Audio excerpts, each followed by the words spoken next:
Hola, ¿qué tal, amigas, amigos televidentes? Un gusto saludarles, darles la bienvenida a esta edición Sumando Vigores. No hemos terminado de salir del COVID. Es más, es importante estar claros que desde el 2020, cuando aparecieron, más bien a finales del 2019, cuando aparecen los primeros casos del SARS-CoV-2, que conocemos popularmente como el COVID, en adelante, la humanidad tendrá que acostumbrarse o tiene que acostumbrarse a convivir con este virus, así como con los virus de la familia de los SARS, de los síndromes, de lo que causan los síndromes respiratorios agudos. Hay que aprender a convivir.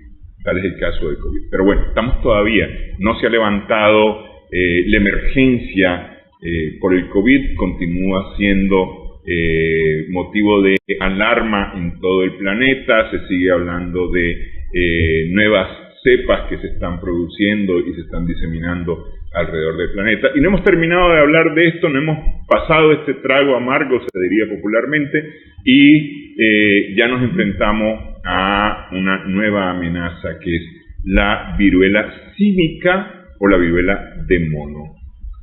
Casos que se han detectado ya en Europa, casos que se han detectado en el continente americano. Hay alertas en casi todo el continente, alertas epidemiológicas de vigilancia para poder detectar tempranamente la presencia de este virus en el continente americano. Vamos a conversar hoy con el doctor Héctor Mercado Flores, él es médico general y cirujano. Muchas gracias por estar con nosotros para saber más acerca de esta viruela de mono. Un saludo a las personas que están sintonizando en este momento el canal. La viruela del mono o del simio pues es una enfermedad que no es nueva, que ya ha existido. El primer caso se reportó en 1958. Tras un estudio en monos se detectó el virus. Este virus es endémico de la zona de África, África Central y África de Occidente. Por ende, ahí la división de, podríamos decirle, los tipos o serotipos de esta enfermedad, que tiene su diferencia entre ellos es más que todo la letalidad que puede causar en el humano. Tenemos que la de África Central y África Occidental. La de Occidental oscila a un 1% y la central a un 10%. Esa es la tasa de letalidad de esta enfermedad. Entonces eso significa que una de cada 10 personas enfermas puede morir con la central, ¿no? Que es la del 10%. Con la de África Occidental. Y una de cada 100 puede morir, de cada 100 personas enfermas, ¿no? De cada 100 personas infectadas puede morir en el caso de la de África Central. Esa es, digamos, básicamente la diferencia. Sí. Los síntomas son los mismos, el tipo de virus es muy parecido, es decir, estamos hablando de dos cepas distintas de virus. Sí, de hecho, la viruela del mono del simio es una viruela que pertenece a la familia de los ortopoxvirus, que es de la misma familia a la que pertenece la viruela humana, que cabe destacar que esta, según la Organización Mundial de la Salud, se ha erradicado hace 40 años, producto a una masiva campaña de vacunación, y tienen similitudes. Lo que cambia a veces es el prototipo del virus. Eso es lo que lo diferencia a las cepas, pero de hecho las manifestaciones clínicas pueden llegar a ser la misma. Lo único que sí, una es más agresiva que otra, y también no solo depende del virus, sino del huésped, la edad del paciente, las comorbilidades. Y de hecho la Organización Mundial de la Salud, dentro del reporte que ha mandado, nos habla de que si la persona está vacunada contra el virus de la viruela humana, tiene cierta inmunidad. Aún no está comprobado, pero es parte de la hipótesis de las que se mantiene. Y muy interesante es de que habla que las personas que pueden tener algún riesgo de desarrollar esta enfermedad, acaso un poquito más severo, son personas mayores de 40 o 50 años, que probablemente tal vez no se vacunaron durante la jornada masiva de vacunación que fue hace 40 años, más o menos. Ok, a ver, la viruela, el gran temor de la viruela es que sí ha causado estragos en la humanidad, en la historia de la humanidad ha sido causante de estragos, de grandes mortalidades. Pero eso tenía que ver principalmente con el conocimiento de la enfermedad y el tratamiento de la enfermedad. La viruela hace 40 años, aunque sí era, peligrosa, no mataba tanto como mató en el siglo XIX, por ejemplo. Claro que sí, recordemos que hace años atrás, hablando del siglo pasado, los conocimientos acerca de estas enfermedades no es como en la actualidad. Recordemos de que la medicina, el trayecto histórico de la medicina se ha basado de mortalidad de personas, en donde científicos se han interesado en el porqué de las cosas, y es ahí donde se ha desarrollado la medicina. Entonces, si nos trasladamos a la historia, las mortalidades se debían, a causa de los mismos padres, de que los padres no tenían esa idiosincrasia de decir, el niño está enfermo, lo vamos a llevar a un médico. No, el niño desarrollaba la enfermedad y a veces desarrollaba etapas graves, que eran los que causaban la mortalidad. Y otra cosa es la era de la vacunación. Una vez se instaura la era de la vacunación, entonces el sistema se promueve a la inmunidad artificial mediante la vacuna, y es así que los pacientes desarrollan antígenos en contra de los anticuerpos producidos por estos virus. Uh-huh. Ok. Hace 40 años no hay viruela en el planeta, en teoría, por lo menos viruela humana. ¿De dónde sale que los monos, porque en teoría es mono, entiendo que también hay ratas que pueden transmitirnos la viruela del mono, es decir, que pasa del mono a la rata, y hay algo más, hay por ahí algo más, que nos podrían transmitir, digamos, estos virus. ¿Cómo sucede eso? Es decir, porque normalmente se transmitían dentro de las mismas especies, es decir, por ejemplo, mi gripe humana, no se la transmito al perro, al perro doméstico, ¿no? al que esté en mi casa. Sin embargo, ahora hay ciertas mutaciones en los virus y demás que ha permitido poder pasar entre especies las enfermedades. ¿Cómo ocurre esto? Así es, la verdad que el agente que produce el contagio en sí, el que produce donde se da el virus no es el mono. De hecho, el mono se contagia de los roedores. Okay. Ahí hay que aclarar un poquito. Es una acusación falsa decir el virus del mono.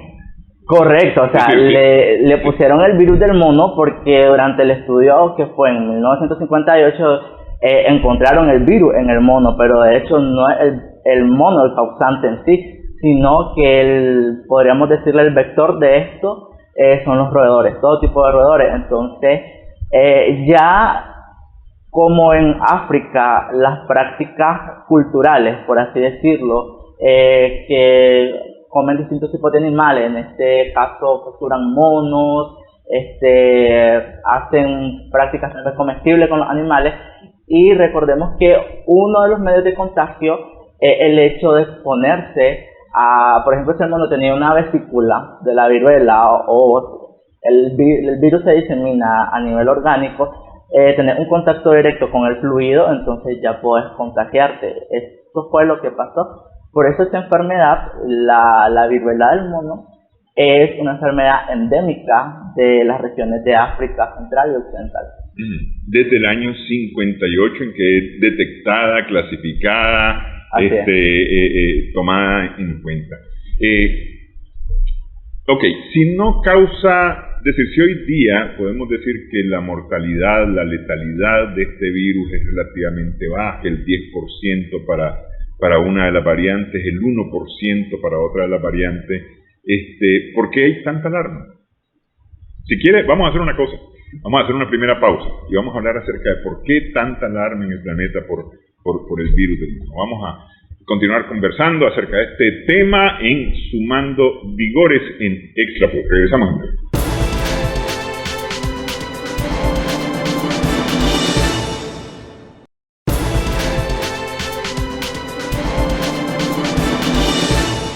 Continuamos sumando vigores en Extra Plus. Estamos hablando del virus del mono con el doctor Héctor Mercado Flores. A ver, ¿qué es lo que ha disparado tanto, o por qué se han disparado tanto las alarmas con este virus? Para empezar, aún no se han reportado casos de personas que han fallecido actualmente, ¿verdad?, por este brote que se dio. Sin embargo, siempre se le reporta a las organizaciones, en este caso Organización Mundial de la Salud, casos inusuales. Por este caso en sí de la viruela del mono ha sido inusual. ¿Por qué? Porque cuando se reportan los casos se asocian a un nexo positivo. Cuando hablamos de nexo positivo es que la persona que estaba en España vino y viajó a África, hizo algo, entonces se contagió en África. Y ya por deducción, como viajó a África, tiene un nexo positivo y la probabilidad de que la enfermedad xantemática que desarrolló podría ser la viruela del mono. En este caso, los pacientes que llegaron al hospital de Inglaterra, que fue donde se reportaron los primeros casos, no tenían un nexo, no tenían historia de haber viajado a África o a una zona que esté endemizada esta enfermedad. Y lo que llama también más la atención es de que las personas que se contagiaron de este virus eran personas homosexuales o bisexuales que tenían relaciones con otros hombres. Como hipótesis así, no, aún está en investigación, no le puedo dar un dato exacto porque ni la Organización Mundial de la Salud simplemente dejaron esas facetas como una hipótesis. Ahora, ¿por qué la alarma? Porque recordemos que en el mundo la mayoría de la población no son personas sanas. Siempre hay un paciente diabético, siempre hay un paciente hipertenso, niños con enfermedades inmunológicas, personas así, que al contagiarse de la viruela pueden desarrollar formas graves, porque el virus tal vez se manifiesta a nivel de piel con las erupciones cutáneas y pasa su periodo hasta de 21 días, desaparecen y listo, el paciente continúa igual. Pero hay personas que o las lesiones se pueden sobreinfectar, que pueden llevarlo a procesos ya infecciosos por sobreinfecciones bacterianas, o pueden haber otra parte de diseminación a otro órgano, que como le digo, aún no se han comprobado de que la viruela del mono actualmente se haya diseminado a cerebro, a hígado, que a veces los virus tienden a tener otras partes de diseminar que pueden causar en sí complicaciones en el paciente. Ok, a ver, de los años 50 para acá, es decir, 60 años prácticamente, más de 60 años sin viruela en el planeta. Pero ocurre que, por ejemplo, tenemos la poliomielitis. En Nicaragua igual, es decir, entiendo yo que es a inicios de los 80 que se declara el país libre de poliomielitis, ¿no? Que eso tiene que ver también con las intensas jornadas de vacunación, no de un año, sino de varios años trabajando contra la poliomielitis. En el planeta casi está erradicada la poliomielitis, pero resulta que en un país de África, no preciso en este momento, se habla de un brote. Entonces, cuando yo oigo la palabra brote, yo pienso en una comunidad, pienso en un lugar en donde se han reportado varios casos, pero resulta que el brote es de un niño, ¿verdad? Y claro, ¿por qué la alarma? Porque la poliomielitis en teoría estaba erradicada del planeta, ¿verdad? Igual que la viruela, ¿verdad? Pero resulta que hay un niño que ya tiene poliomielitis o que se le ha detectado poliomielitis. Entonces existe la posibilidad que la poliomielitis vuelva a ser una amenaza para la vida. Por ejemplo, pues mencionando sí, ese caso. Claro.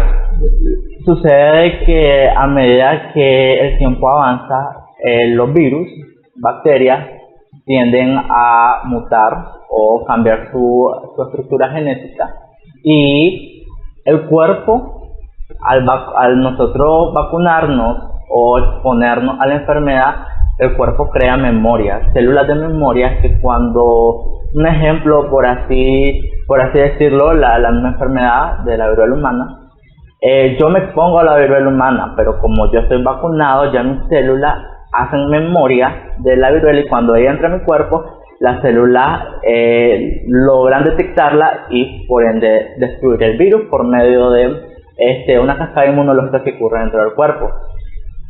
Pero pasaría la posibilidad de que este virus cambie su estructura genética, entra a nuestro cuerpo y como cambia estructura genética, algunas células no la reconocen. Entonces ahí puede desarrollarse la enfermedad.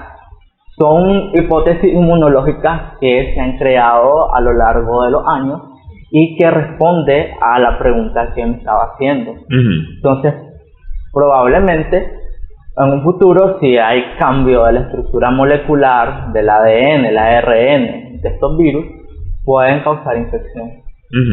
Pueden causar infección, especialmente si se ha dejado de aplicar el sistema o el esquema de vacunación. Claro, es que también hay que recordar que países como África, lugares como en África, no estoy claro cómo será el sistema de salud dentro de este país, pero puede que no se dé cobertura a la vacuna en toda la población, y ahora en la actualidad se ha desarrollado también las personas antivacunas, que aunque vivan en lugares modernos de tercer mundo, ellos simplemente no le quieren poner la vacuna a los niños, entonces eso puede también producir de que se desarrolle la enfermedad en las personas. Pero tiene que ver también con los sistemas, pues es decir, aquí en Nicaragua estamos acostumbrados a un sistema de vacunación que es una jornada nacional o es un sistema nacional de vacunación. Es decir, no es por partes, no es de respuesta a situaciones específicas, sino que es un plan nacional de vacunación, un esquema durante todo el año para su aplicación a una cantidad o se aplica una cantidad de inmunizaciones para distintas enfermedades. Por ejemplo, la polio se sigue implementando, aunque ya no existe en Nicaragua, se sigue implementando la vacunación antipolio. Con la tuberculosis hay vacunas, con la difteria, la viruela misma, es decir, continuamos siendo vacunados en este país. Lo que pasa es que este esquema o esta forma no es necesariamente la de todo. Por ejemplo, en Estados Unidos no es así. En Estados Unidos el sistema de vacunación no es un sistema nacional, en Inglaterra no es un sistema nacional de vacunación. Es decir, a cargo del Estado, y aquí estamos finales de los 70, tal vez empieza esa vacunación a cargo del Estado y se intensifica en los 80 y continuamos hasta el día de hoy. De hecho, eso es lo bonito del sistema de salud que tiene Nicaragua, que están conformados por grupos en cada comunidad que se encarga de, en el caso de los niños, su tarjeta de vacuna, que ellos vayan al día con los esquemas que le corresponden según los meses o los años en edad. Y también en el adulto, actualmente recientemente se ha estado aplicando la vacuna contra la influenza, entonces eso es una cobertura que nos hace pensar de que el paciente, si desarrolla una enfermedad respiratoria, no va a ir más allá que síntomas generales, pero no va a desarrollar neumonía, no va a desarrollar complicaciones. Entonces esa es la parte positiva, y que la población nicaragüense está beneficiada. Sí, ok. Que eso, digamos, de una u otra forma, cifras oficiales o no oficiales, nos ha beneficiado en el tema del COVID. Es decir, la afectación del COVID en Nicaragua no ha sido la misma que en el resto de los países centroamericanos, por ejemplo. Con cifras oficiales o no. Es posible que la viruela, es decir, partiendo de ese hecho, la viruela de mono en Nicaragua tenga menos afectación que en otros lugares.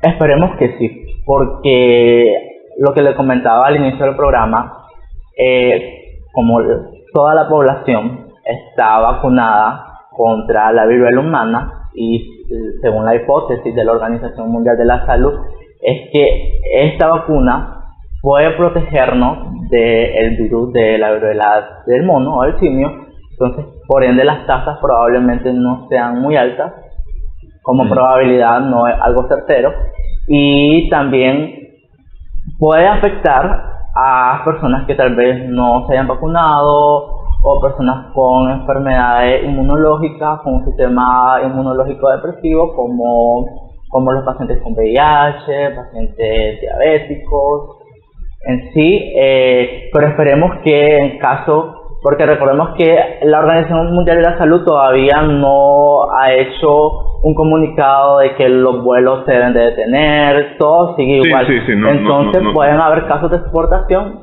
ya recordemos que existen casos confirmados en Canadá y en Estados Unidos, y como las personas pues acá a veces viajamos, puede haber un caso importado. Que es la única forma en que ocurre en Nicaragua, es decir, que alguien que estuvo en contacto con una persona con el virus, ya sea un nacional o un extranjero, lo traiga al país. Esa es la forma de que esto pueda ocurrir. Es decir, no vamos a tener un caso autóctono, es decir, que ha surgido aquí de la nada. Así es. Tiene que haber alguna relación. Ok, ¿qué nos debe llamar la atención o cómo debemos de prepararnos las personas en general, la ciudadanía en general, ante este virus? Vamos a hacer la pausa, regresamos y explicamos esto en Sumando Vigores en Extra Plus.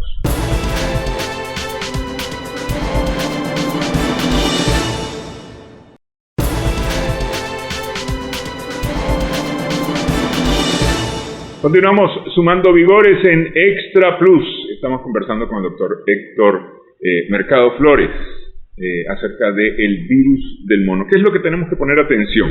A ver, ¿qué es lo que podría despertarnos una alerta a los ciudadanos acerca del virus del mono? ¿Qué debemos observar? Tenemos que estar claros de cuáles son las manifestaciones clínicas que produce esta enfermedad. Dentro de las principales es fiebre mayor a 38 grados. Puede haber cefalea, dolor de cabeza, dolor en la espalda, dolor lumbar, malestar general. Algo interesante también que causa son linfadenopatías, o sea, ganglios en el cuello.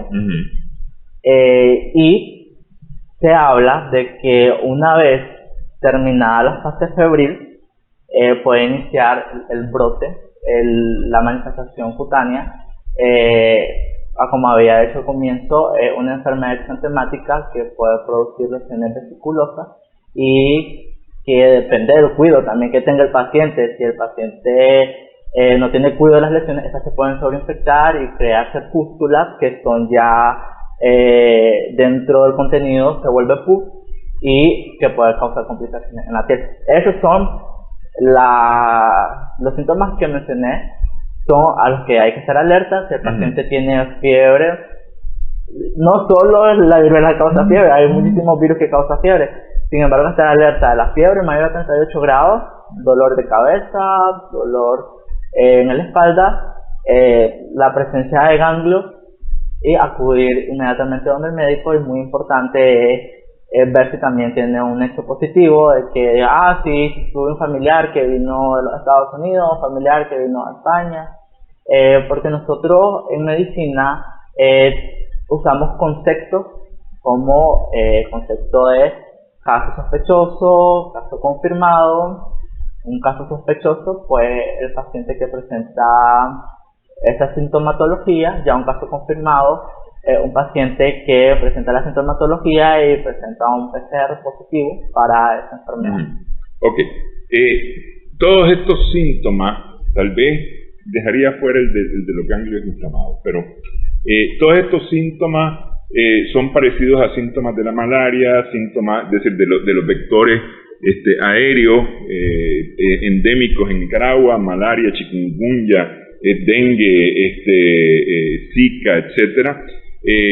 Pueden ser parientes también, digamos, o similares, por ejemplo, para infecciones de vías urinarias, ¿no? Es decir, la verdad es que puede ser cualquier cosa. Por eso digo, excepto el tema de los ganglios inflamados, porque ya los ganglios inflamados se parecen más bien a otro tipo de afectación.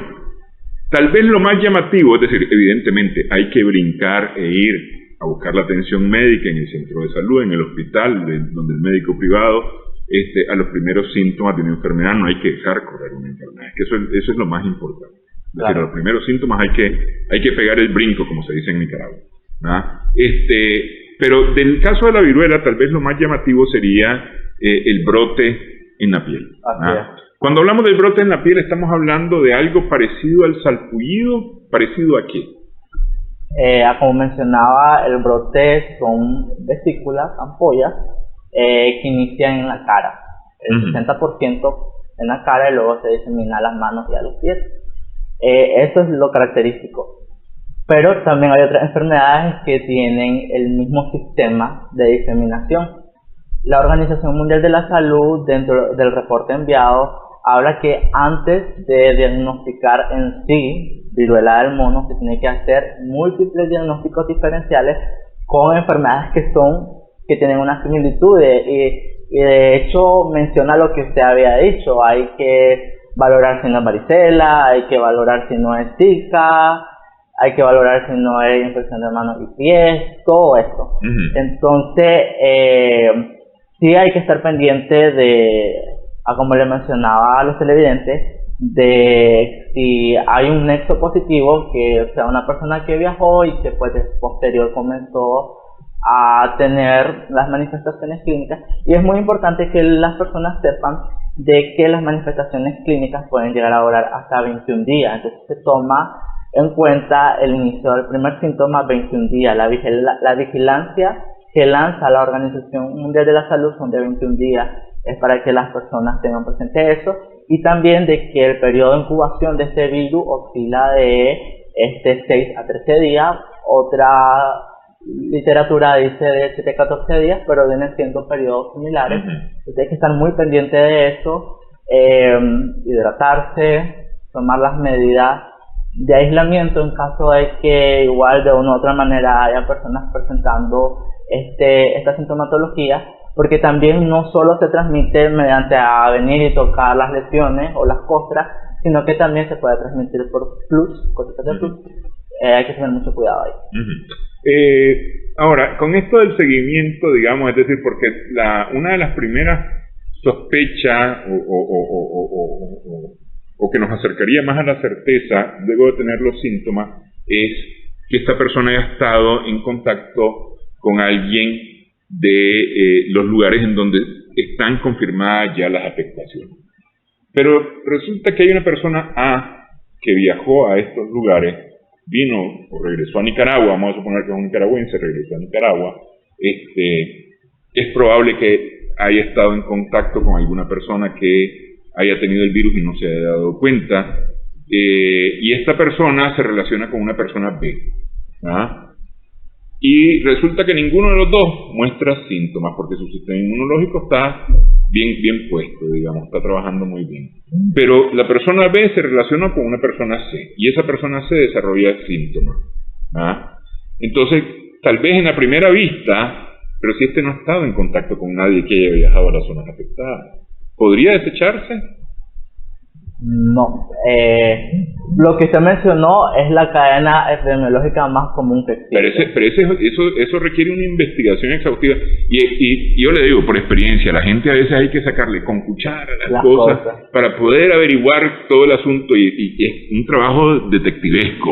Es casualmente la investigación que se está realizando con los primeros casos, que fue en Reino Unido, porque esas personas no habían viajado a una región endémica, no habían viajado a una región endémica. Entonces la pregunta es ¿cómo obtuvieron el virus? Y ahí es válida la pregunta que me hace, porque tal vez probablemente se relacionaron con personas que sí viajaron pero que no desarrollaron los síntomas o la enfermedad, y pues ellos sí. Lamentablemente, como dice, hay que hacer una investigación exhaustiva, porque hay personas con un sistema inmunológico que está al 100%, pero hay personas, los ancianitos, los niños, que tal vez, o los que no están vacunados, que no están cubiertos, y pueden desarrollar la enfermedad, y puede algo de nunca acabar. Lo mismo sucedió con el COVID, que fue una diseminación que tal vez fue tan a nivel mundial por lo mismo, porque tal vez fue una persona que no desarrolló la enfermedad, se relacionó con otra que tenía su sistema inmunológico débil, que tal vez sí desarrolló la enfermedad. más agudizada, entonces es una cuestión de investigación, también de investigaciones inmunológicas, en sí, una cascada. Ok, de momento las medidas de prevención prácticamente son las medidas de prevención para todas las enfermedades, es decir, el lavado de manos es primordial. Todo el tiempo el lavado de manos, no importa si COVID o no COVID, lavado de manos primordial. Y yo diría que con el tema del COVID, el distanciamiento físico entre personas cobra alguna importancia también. Claro que sí. De hecho, el COVID vino a enseñarnos un poquito los hábitos del lavado de manos a nivel mundial. Sí, como le mencionaba, si hay una persona que presenta un cuadro exantemático, hay que guardar un poquito la distancia. Esta persona que ha desarrollado la enfermedad se recomienda que debe lavar bien toda su ropa, mantenerse aislado, al menos por 21 días. De hecho, esta enfermedad es una enfermedad autolimitada, por así decirlo, de que es muy cumplida en sí. Si el periodo es de 21 días, pues la enfermedad va cediendo poco a poco. No existe un medicamento en sí para decir, esto es para la viruela del mono, esto la voy a tomar y me lo voy a quitar. Al ser un virus, el mismo sistema inmunológico se encarga de ir aminorando las manifestaciones clínicas, y de hecho lo común que le mandan a las personas cuando llegan con una enfermedad de origen viral es hidratarse, en caso de fiebre tomar antipiréticos, acetaminofén, y más que todo esto y otras medidas para mejorar la condición del paciente. Ok. Tal vez una cosa importante es no pánico. Claro que sí. No pánico, me parece que eso es muy importante. Tenemos que conocer la enfermedad, saber a qué nos enfrentamos, pero no tenerle pánico tampoco. Es decir, ya dijimos, un 10% la más letal, un 1% la que no es tan letal, la variante que no es tan letal. Ahorita tenemos de las dos corriendo por el planeta. Aún no se ha identificado. No se sabe cuál es, pero sí, no tenemos víctimas mortales. Tenemos que estar claro que existen dos tipos de variantes que aún se está estudiando para especificarse más estos casos infectados.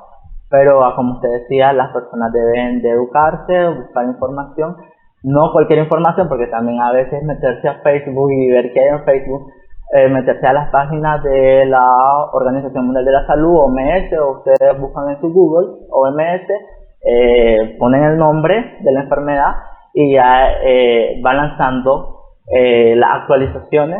La última actualización se hizo el 23 de este mes, donde se reportaron 92 casos confirmados y hay 18 sospechosos a nivel mundial, ¿verdad? Sí. Con los países que están afectados, que son los de Reino Unido y la América, que es Estados Unidos y Canadá. Sí, ok. Bueno, quiero agradecerle, doctor, esta platicada importante para saber acerca de esta enfermedad de la cual se está hablando y que decía yo allá al inicio, no hemos salido del COVID y ya aparece otra nueva. Y hay que estar claro, me parece a mí, que esto va a continuar ocurriendo, es decir, vamos a conocer de nuevas enfermedades o de antiguas enfermedades. El cambio climático contribuye a esto, los cuidados o no cuidados que tenemos con nuestra vida contribuyen a esto. Entonces hay que estar pendiente que esto nos va a continuar ocurriendo. Así es. Le agradezco mucho. Muchas gracias por la invitación.